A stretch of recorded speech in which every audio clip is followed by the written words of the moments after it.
Hi, everybody. This is Jake, and this is Politics by Jake. This is the Sunday part of the weekend shows that we do. We're on Saturdays and Sundays. Saturdays, we come on at 12 noon straight up to begin the afternoon. And then on Sundays, we start at 1 p.m. And of course, you're listening to the one on Sunday now, and that's what we're doing. And what we do on, and I'm going to be talking about this a little bit, but I'll just preface this before I actually talk about it. What we do on Politics by Jake is we don't talk about events in the same way that other shows do, because everybody's doing that.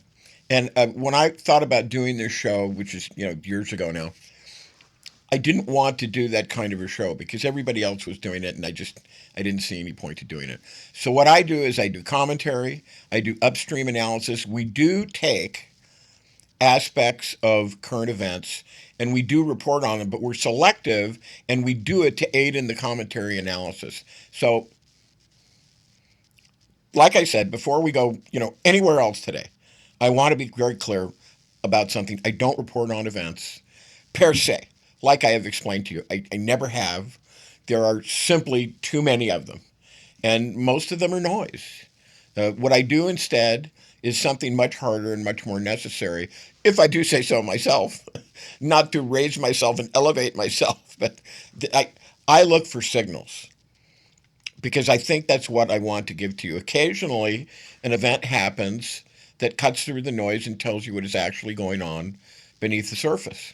And what's happening now in Minnesota is one of those events, and it's not being reported honestly, not by the corporate media. And can't you tell the chilling effect that Trump has had on the media? I've talked about how the institutions of this country, of which the media is one, will have to stand up, and it's going to be the thing that's going to save us, and they're not doing it. The controlled corporate media and even public media, they're not doing it. They're kowtowing. You notice how they always call him President Donald Trump. Do you know why they do that? Do you know why they just don't say Joe Biden or Biden?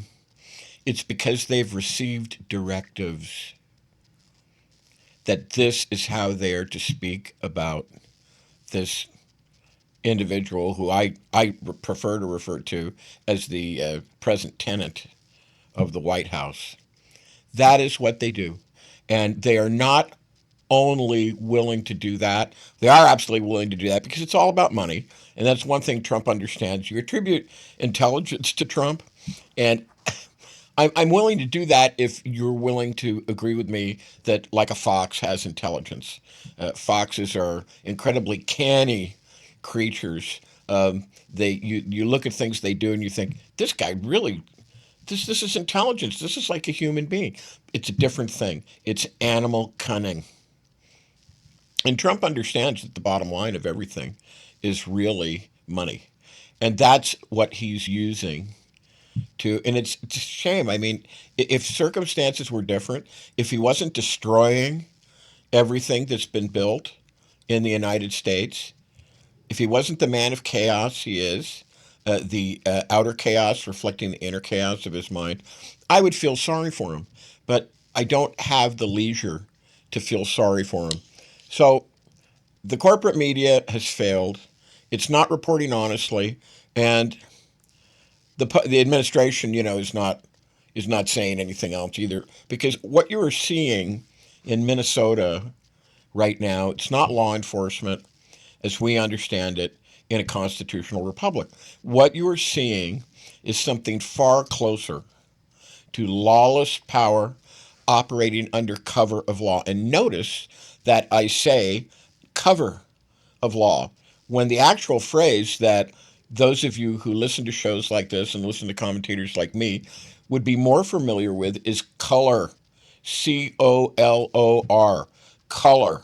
Not cover. Cover, but color. Operating under color of law. But what the Trump gang, and it is a gang, is doing is using the law as cover for depredatory deeds. Federal agents threatening civilians for filming them. This is perfectly legal. Federal agents denying access to local officials. Perfectly legal.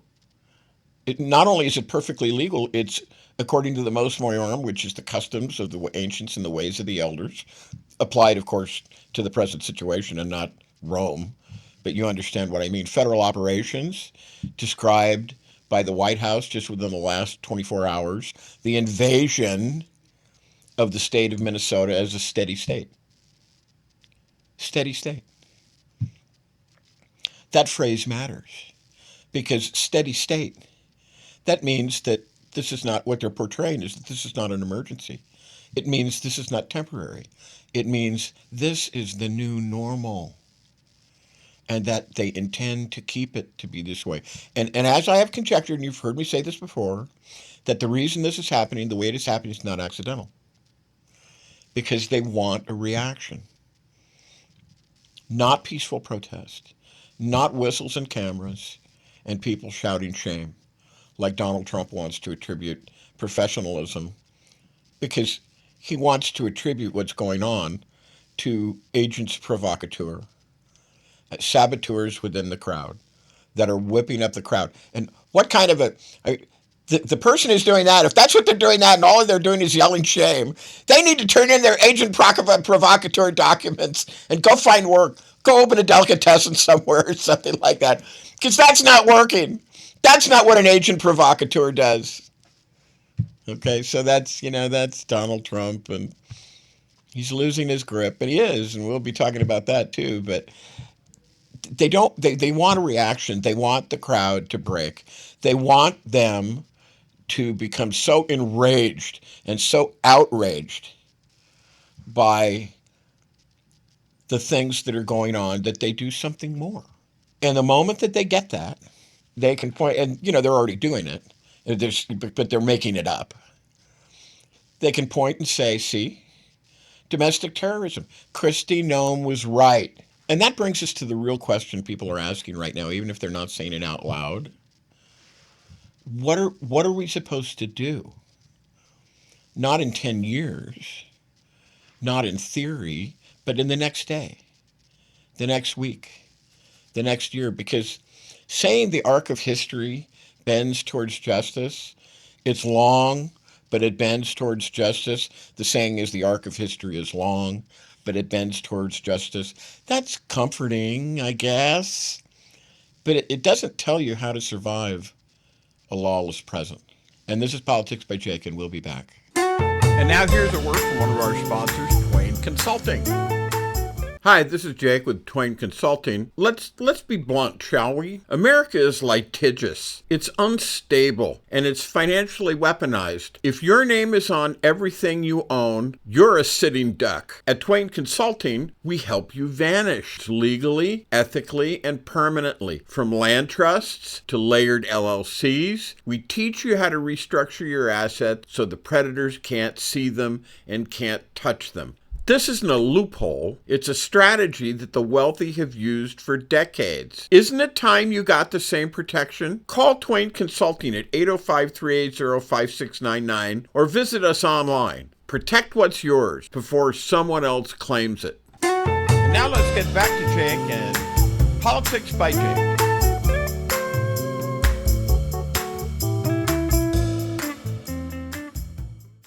Okay, and this is Politics by Jake, and we're back now, and you've been hearing a phrase more and more lately. And the phrase is domestic terrorism. And I want to tell you very plainly that the way the phrase is being used right now is a canard. And remember what I told you about a canard. A canard is like a duck. In French, a canard is a duck. But what a canard really is a false story. The way it started was in France, there was a story about a duck that ate 19 other ducks. But it's a false story, a canard. So it got the name canard. It's a false story that's spread because it's useful, not because it's true. And what's happening here is not law enforcement identifying real threats. What's happening is retroactive labeling. The violence comes first. The labeling comes first, I should say, and the justification comes second because they're trying to stir up people to violence. And it's not working. I talked to you about when the wall fell in East Germany and the East Germans were on the street and they were marching. And the Stasi, which was the secret East German police, and Putin was among them. He was KGB, but he was actually detailed to East Germany at one time. And the Stasi was there, and they had their machine guns, and they were just aching. They were waiting for a reason, some violence, but they couldn't get any. The crowds were completely peaceful. And how this outrages me when I think about it, because it basically absolves anticipatorily.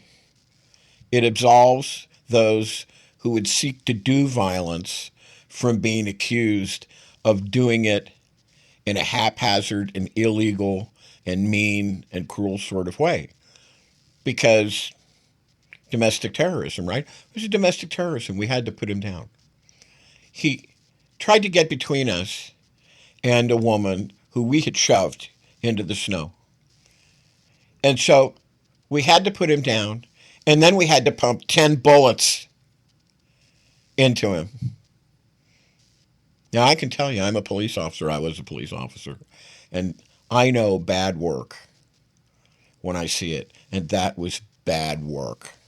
That was an abomination. So, anyway, a civilian is harmed, detained, threatened, and then labeled a threat to excuse what has already been done. This is not about safety. This is about narrative control. Because once dissent itself is defined as danger, accountability disappears. Anything becomes permissible. Everything becomes justified. And history tells us exactly where this leads. Now, I've heard colleagues recently say something that I've been saying for a long time now.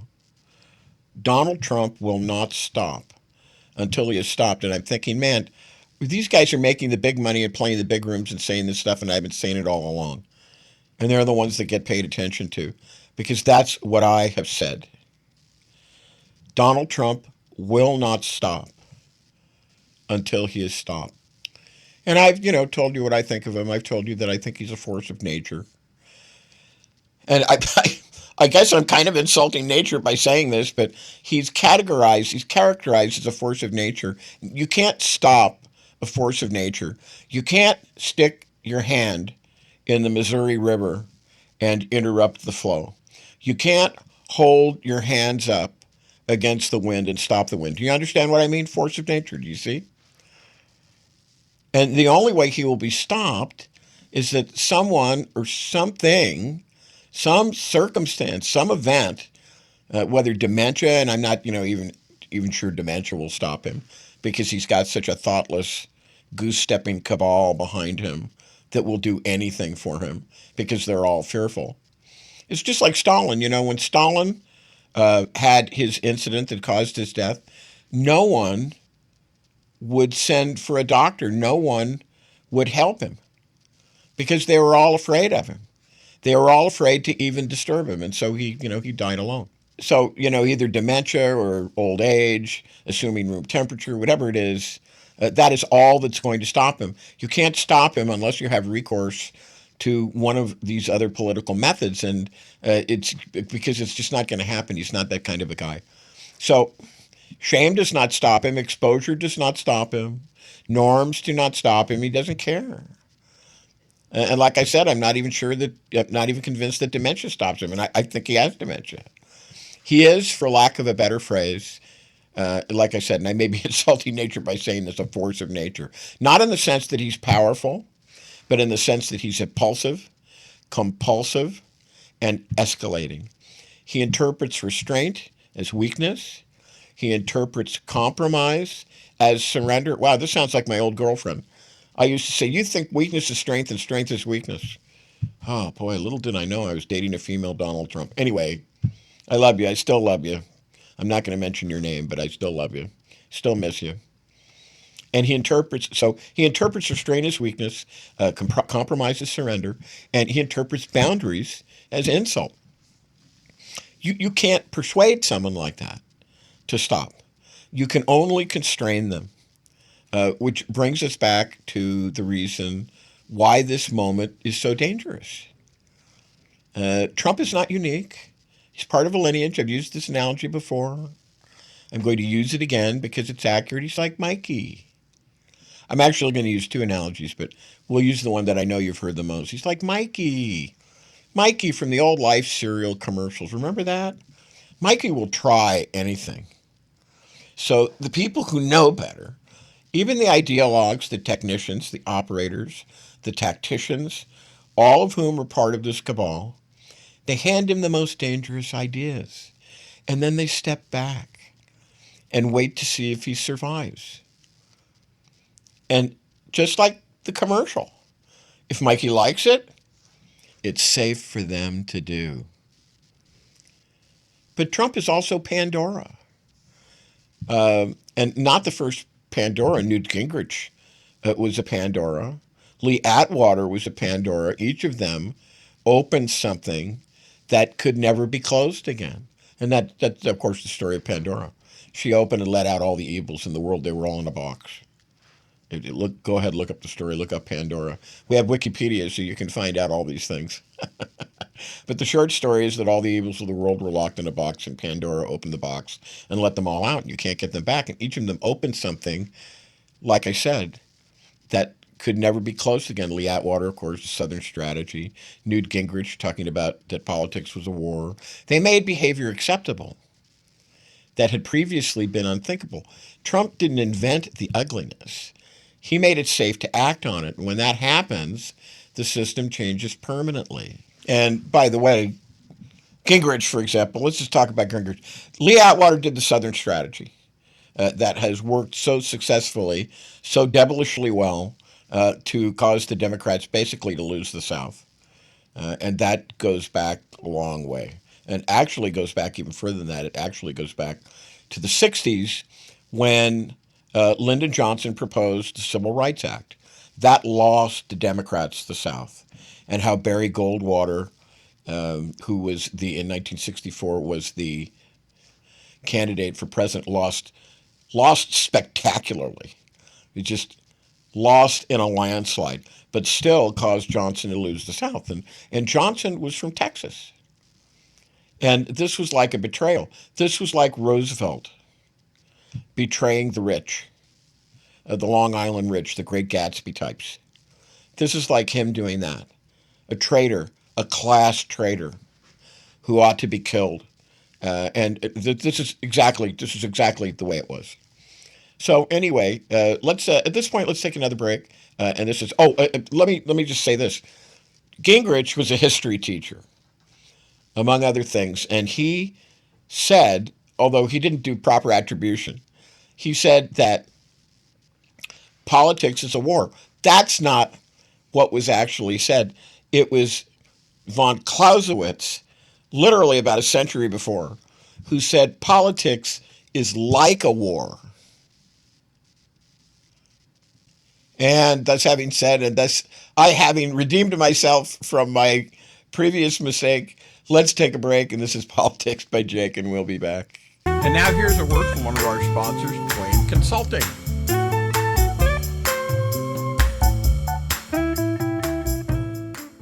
Hi, this is Jake with Twain Consulting. Imagine, if you will, having the power to disappear from the prying eyes of creditors, identity thieves, nosy strangers, all while protecting what you've worked so hard to build. That's what virtual invisibility offers. It's not magic. It's smart legal and business strategy to shield your assets and privacy so you can live free, confident, and in control. Most people think that asset protection is only for the ultra-wealthy, but it's for anyone who wants peace of mind and financial security, including you. Don't wait until it's too late. Take control now. Call me at 213-465-0639 or go to facebook.com/Twain Consulting to learn how virtual invisibility can protect you and your family, because when you're invisible to risk, you're unstoppable.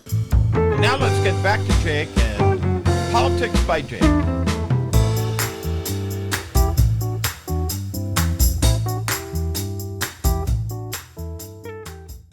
Yeah, right. And this is Politics by Jake, and we are back. Now, I want now to take you, and I mean, I think this is kind of history. This is historically precise. I'm going to take you somewhere historically precise, and we're going to connect it all together because this is one of those moments where the past is not instructive, it's diagnostic. So follow along with me while I talk to you about this. In June of 1934, Adolf Hitler, yes, that's right, we're going to talk about Adolf Hitler, carried out what became known as the Night of the Long Knives. And this was not a foreign war. It was not a coup against the state. It was an internal purge.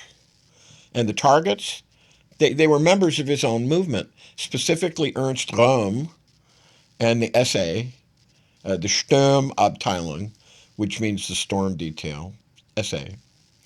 Uh, and SS, by the way, you have to excuse me. I speak German. I know German. And so it's like Latin. You have to put up with Latin proverbs and me saying, well, this is what the Latin is, and this is what it means in English. You just have to put up with it. You can, go and listen to old Rush Limbaugh reruns if you don't like this. But stick with me on this. The SS was known as the Schutzstaffel. SS, Schutzstaffel. And the SA was the Sturmabteilung, the brown shirts. And these were basically bully boys, They were toughs. They were thugs. They're brawlers. These were, street fighters. And the men who had intimidated opponents, broken strikes, smashed meat, and made Hitler's rise possible, they would go into the streets, and their main target was going after the KPD, which is the Communist Demokratische Partei, the Communist Democratic Party, and it was the communists. And they would go fight the communists, and that's literally what would happen. There would be fights in the streets, and this is really bad. This is the way Rome was. Civil strife continually. And this is the deterioration of the public, and later on it was the deterioration of the empire. And this is what happened in Germany.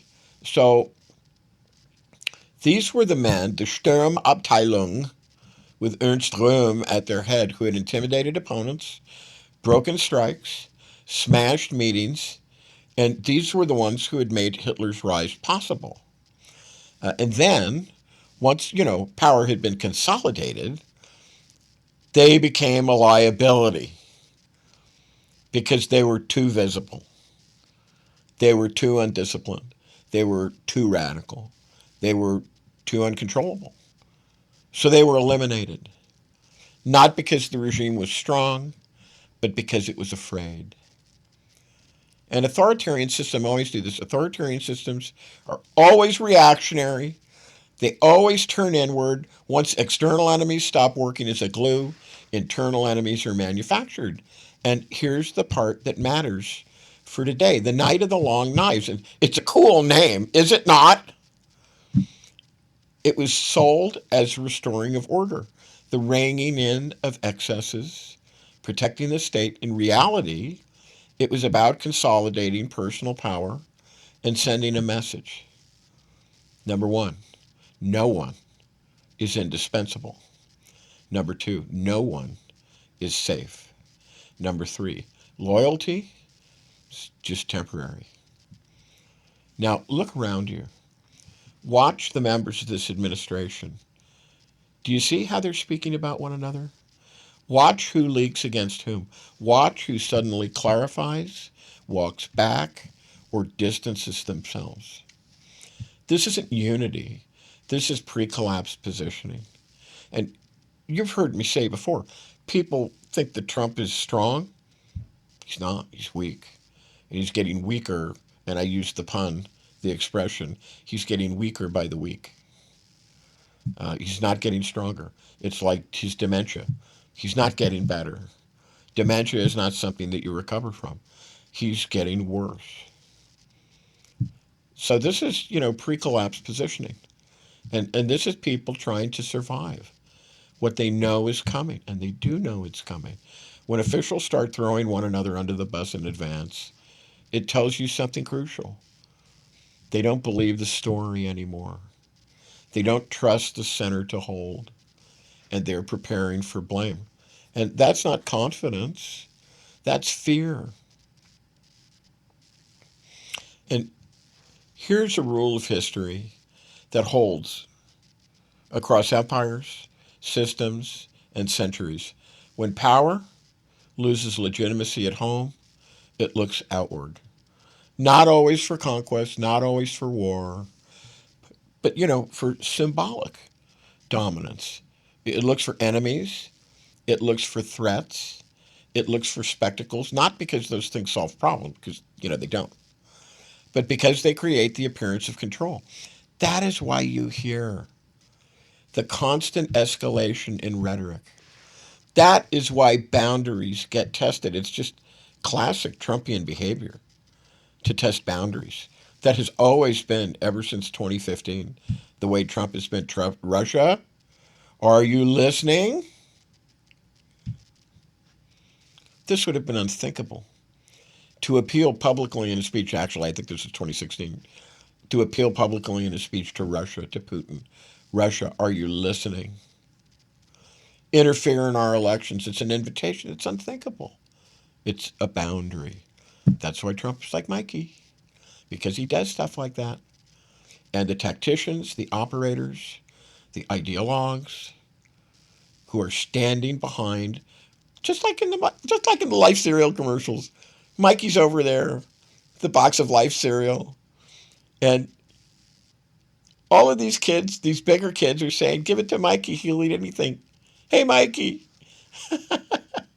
I love that old commercial. But this is why boundaries get tested, and this is why alliances are strained. Trump is unfit. He's unfit to be a dog catcher. He's certainly unfit to be president of the United States because you don't do this to allies. You don't violate treaties. You don't threaten like this. You don't take something that has kept the peace in Europe and arguably elsewhere since World War II, and you don't purposely savage it. You don't try to destroy it. But Trump doesn't care about this.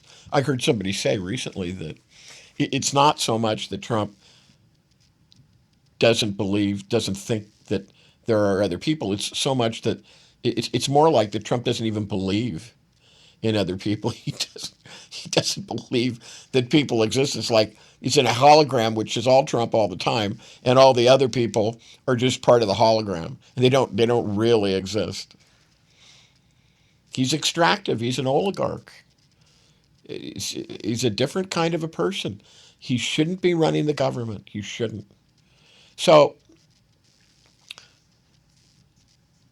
all of this is done not as a strategy, but as a reassurance. And this is what it is. It's look at me. Look at me. Look at me. Power says, I still matter. I'm still feared. I'm still decisive. I'm going to break up an alliance. I'm going to take over Greenland. This is not strength, okay? This is compensation. And you've seen this movie before. Late Roman emperors did this. Faltering monarchies did it. Weimar Germany did it. When rulers stop being believed by their own people, they seek validation elsewhere. They don't need to win. They just need to perform dominance. And that's why logic disappears. And you're watching what they're doing. You're going, wait a minute, what's going on here? Because you don't understand, because it doesn't make sense. We're destroying NATO. Hold it. Full stop. What just happened? What's going on? That's what I mean. Logic has disappeared. That's why policy stops making sense, because the point is no longer government. The point is, psychological reinforcement, but it's also more, it's like saving yourself. It's like propping up your weakness. This is how you can tell. Because, this is Oz otherwise. That Toto, the insignificant little dog, exposed for just a kind of a weaselly man behind the curtain pushing levers and pushing buttons so that they had to say, pay no attention. to that man behind the curtain. Because it's all about psychological reinforcement that the regime is strong. And at this point, let's take another break, and this is Politics by Jake. And now here's a word from one of our sponsors, Twain Consulting. Hi, this is Jake with Twain Consulting. Let's be blunt, shall we? America is litigious. It's unstable, and it's financially weaponized. If your name is on everything you own, you're a sitting duck. At Twain Consulting, we help you vanish legally, ethically, and permanently. From land trusts to layered LLCs, we teach you how to restructure your assets so the predators can't see them and can't touch them. This isn't a loophole. It's a strategy that the wealthy have used for decades. Isn't it time you got the same protection? Call Twain Consulting at 805-380-5699 or visit us online. Protect what's yours before someone else claims it. And now let's get back to Jake and Politics by Jake.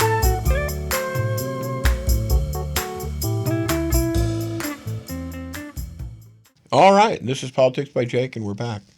This is where people get it wrong. They treat Trump as the cause. He's not. He's not. He's an instrument. Listen to Steve Bannon. Listen to some of these other people talk. He's being used. You've heard me say before, Trump is not his own man. He's being used. He's being used by people far more dangerous, if this can be believed.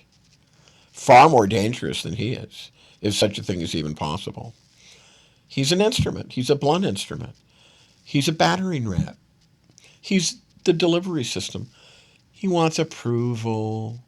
He wants admiration. Look at me, look at me.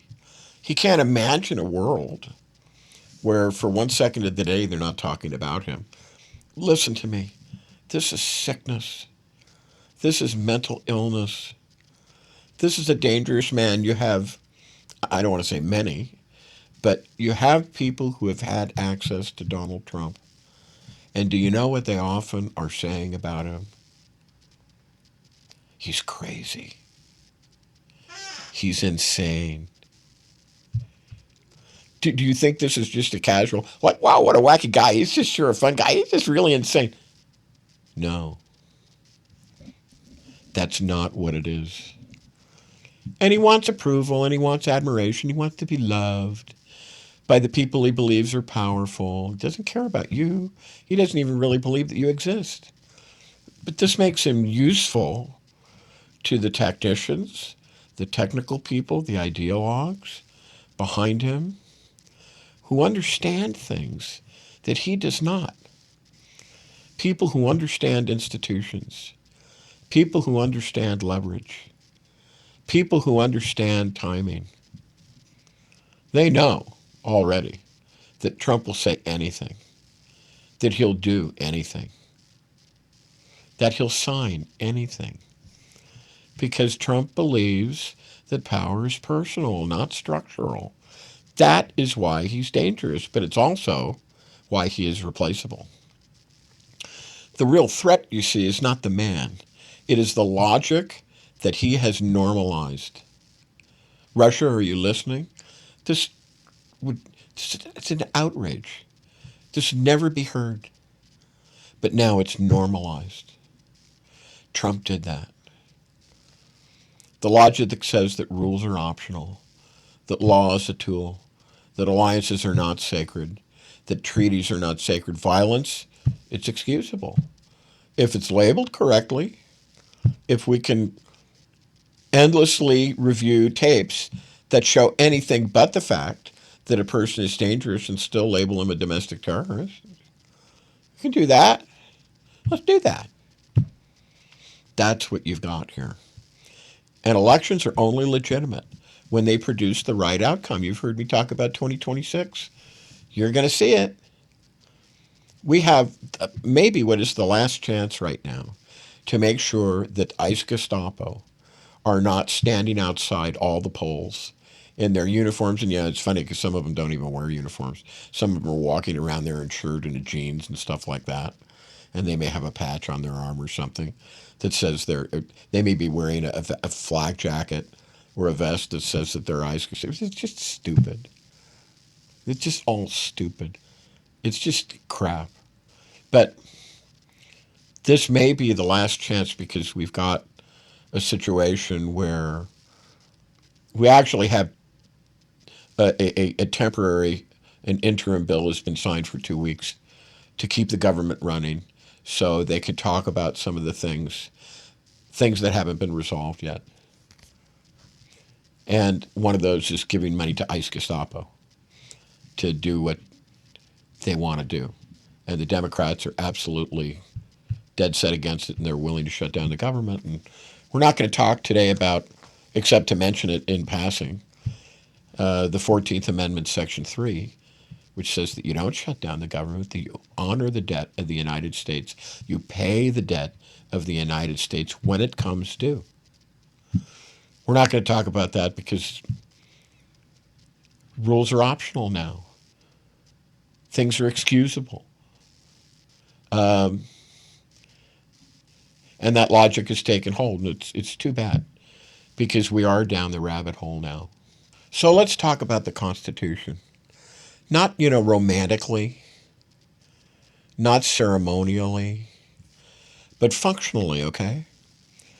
The Constitution exists, really, honestly, for one reason above all others. And when I tell it to you, you're going to think, yeah, that's a pretty good reason.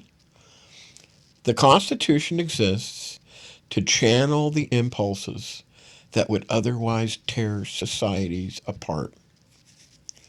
The founders were educated men for their day.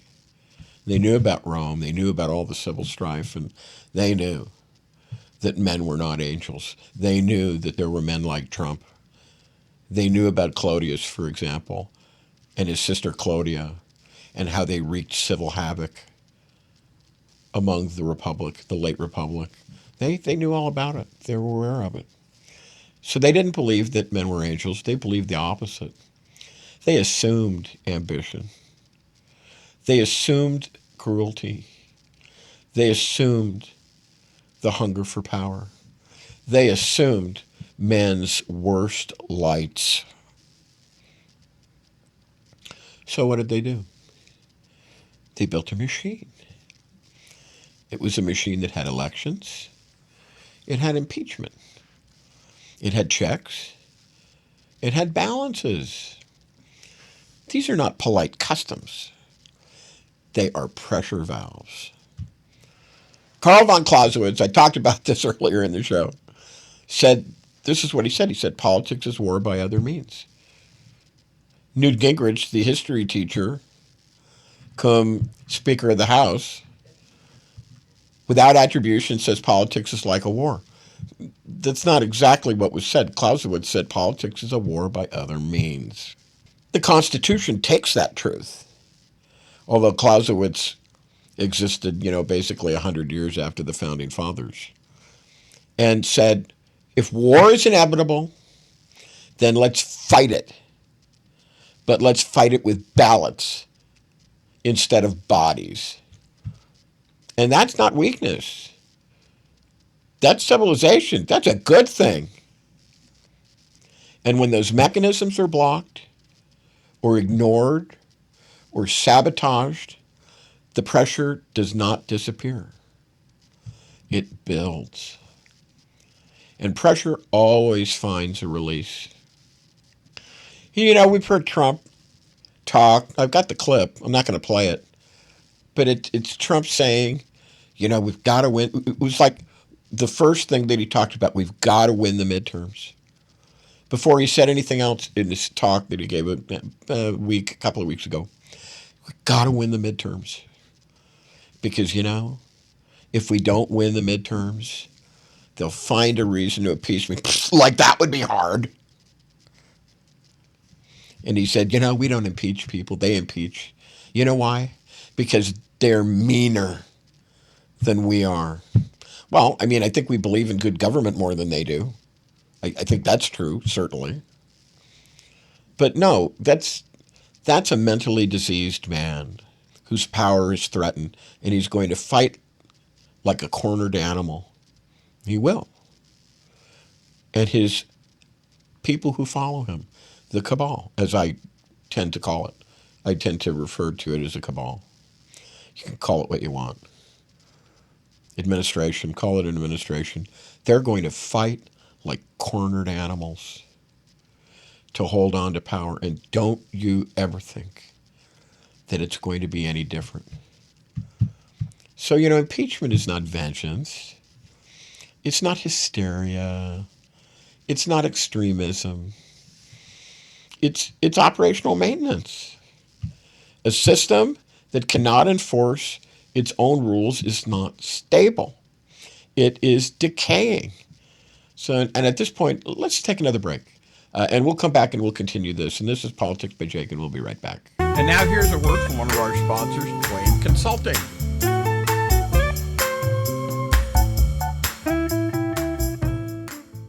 Hi, this is Jake with Twain Consulting. Imagine being invisible to creditors, identity thieves, and lawsuits, protected and secure no matter what. Virtual invisibility uses proven business and legal strategy to shield your assets and your privacy so you can live free, confident, and in control. Most people think that asset protection is only for the ultra-wealthy, but it's for anyone who wants peace of mind, and that includes you. Don't wait until it's too late. Take control today. Call 213-465-0639 or go to Facebook, facebook.com/Twain Consulting, and make yourself truly untouchable. And now let's get back to Jake and Politics by Jake.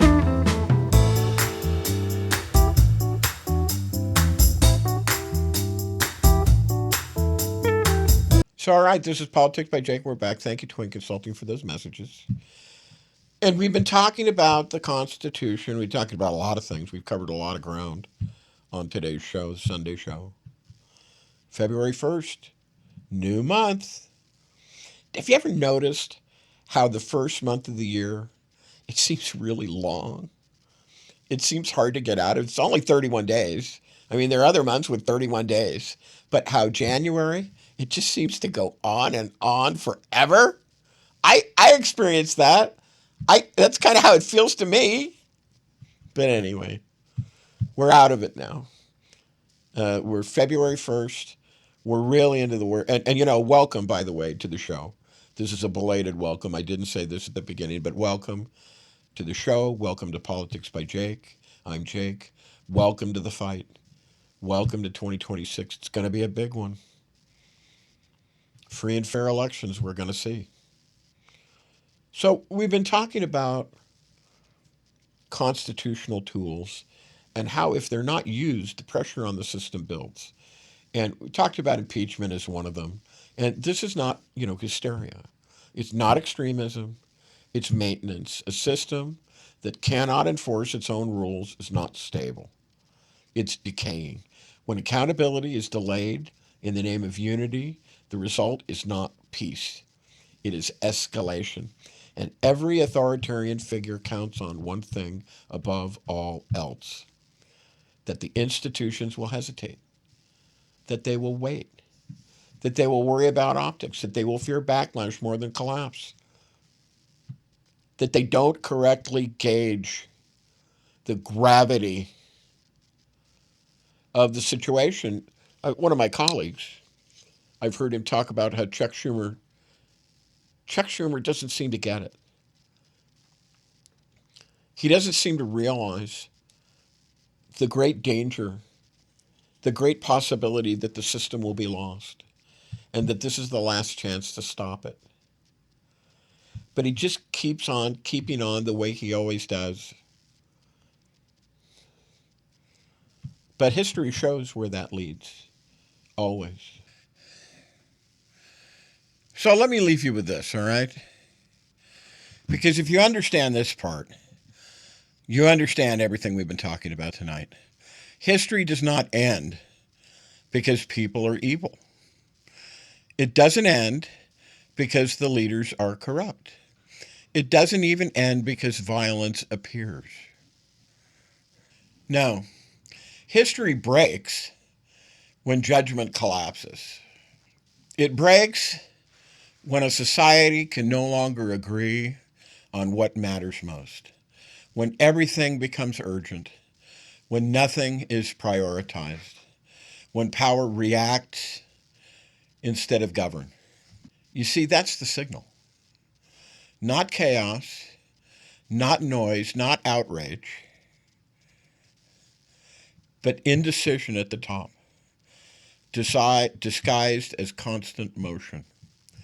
And that's what you're seeing now. You see? Look around. Every day a new emergency, every day a new threat, every day a new enemy, every day a new justification.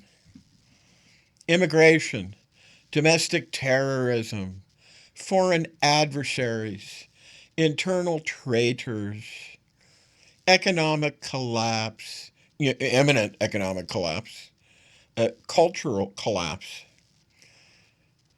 And this is the man. This is Donald Trump.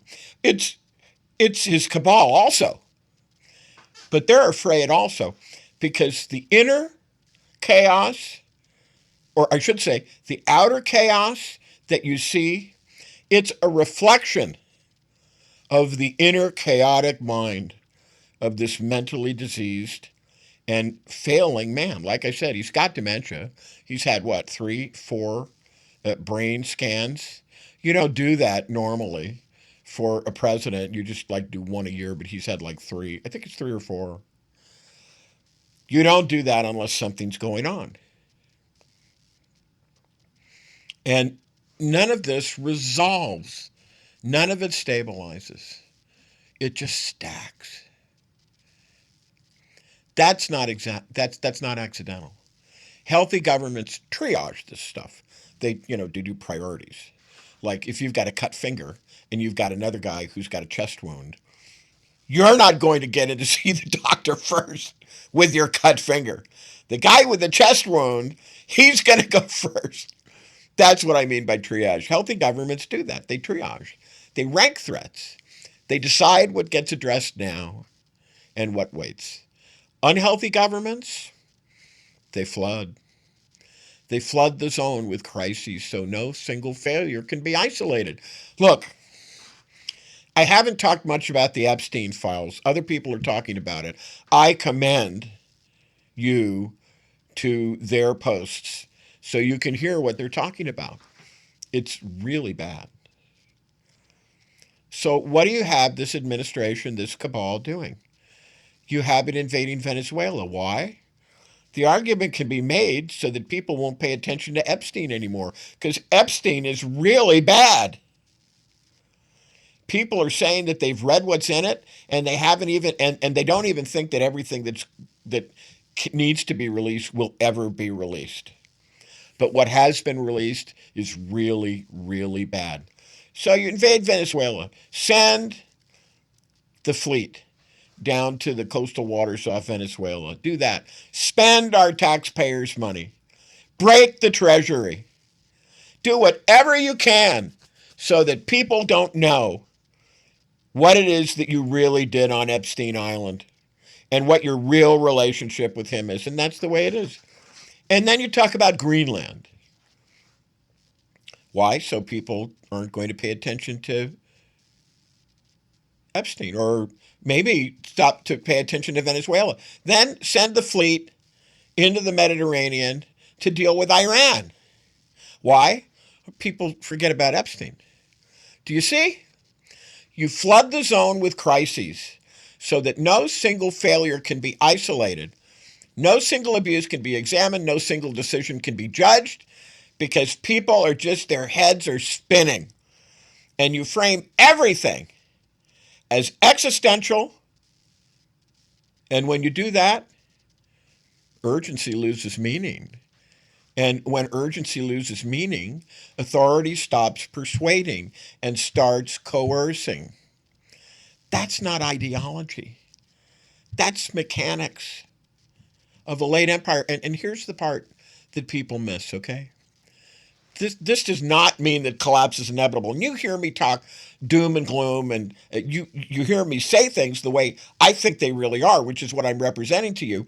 But there's a strong base of people in this country that does not like this. The polls are all against what's going on in Minnesota. And The numbers are bipartisan. The last thing when I heard recently, today, it was like 58%, and it's bipartisan. It's not just Democrats, 58% of Democrats who don't like it. It's everybody, 58%. And I could go through the other polls, and but they're all like that. That's the point I'm trying to make. So collapse is not inevitable. It's not inevitable by any means, but it means that clarity is essential because systems don't all fall at once. They fall when people stop recognizing patterns. And this is why I keep coming back to this idea: not headlines, not personality, but behavior. Watch repetition. That's what I'm bringing to you. Watch escalation. That's what I'm reporting on. Watch who is protected. Watch who is sacrificed. Watch what is normalized. Okay? And most importantly, watch what is no longer discussed at all. Because you see, silence is not neutrality. Silence is selection. And if you're wondering why so many people feel disoriented right now, why something feels wrong, even though they can't put a name to it, that's why. That's your intuition. You should pay attention to it. That's your intuition. Reacting faster than the narrative and speaking to your spirit. So you're not crazy. What you're sensing is stress behavior, not in individuals, but in institutions. Power, under pressure, it behaves differently. It narrows loyalty. It widens enemies. It confuses legality with legitimacy. And it begins to treat accountability as sabotages. That's why you hear phrases like steady state. That's when force becomes routine. They want you to think that. Steady state. That's when violence is justified after the fact. That's when dissent is rebranded as threat. And once that language takes hold, it spreads, not because everybody agrees with it, but because challenging it becomes risky. And that's how normalization works. Not with applause, but with exhaustion. So if you're asking yourself, what do we do with this? Well, you listen to Politics by Jake, but if you're other than that, you're asking, what do we do with this? If you're asking, how does this help me tomorrow or next week or next year? Here's the answer. And it's not comforting, but it is honest. You do not fix this by panicking. You do not fix this by disengaging. And you do not fix this by pretending it's all just noise. You fix it by naming it. Call it what it is. Naming what is happening, by refusing to accept inverted language, refusing to treat cruelty as competence, refusing to confuse force with strength, because recognition, the thing I repeat to you time and time again, is the one thing systems like this cannot survive. They can survive anger, they can survive mockery, they can survive scandal. What they cannot survive is being seen clearly. That's why you're seeing all this misdirection, because once people understand the pattern, not just the event, but the pattern, the spell breaks. That doesn't mean the danger disappears. It means the lies stop working. And that is always the turning point. So if today's show has done anything, I hope it has given you orientation, not certainty maybe, not comfort maybe, but bearings. Because history doesn't announce itself with a siren. It announces itself. It wasn't like when the Roman Empire fell. There wasn't a big siren and a big bullhorn that said, warning, the Roman Empire has fallen. That did not happen. It announces itself when power can no longer decide what matters most and tries to make everything matter equally. And that's when you know you're living inside the signal. And this is Politics by Jake.